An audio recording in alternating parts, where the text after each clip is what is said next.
আমরা যারা কোরবানি করি, কোরবানির পশু কোন কোন পশু দিয়ে কোরবানি চলে?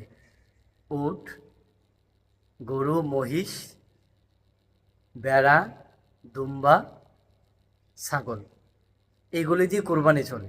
এখন আসুন, এই কোরবানির পশুগুলির বয়স কোনটার কত হতে হবে? উট দিয়ে যদি আপনি কোরবানি দিতে চান, তাহলে উটের বয়স 5 বছর হতে হবে। আপনি যদি গরু, মহিষ দিয়ে কোরবানি দিতে চান, গরু, মহিষের বয়স কমপক্ষে 2 বছর হতে হবে।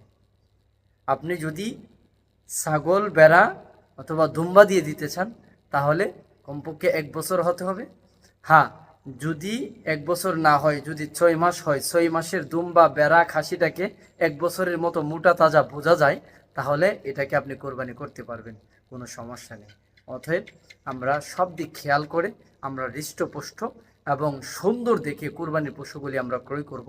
এদিকে খেয়াল করে আমরা যখন আমাদের উত্তম চয়েস দিয়ে আমরা যখন কোরবানির পশু ক্রয় করে কোরবানি করব, অবশ্যই আল্লাহ আমাদের এই কোরবানিকে কবুল করবেন। আল্লাহ আমাদের সবাইকে কবুল করুক।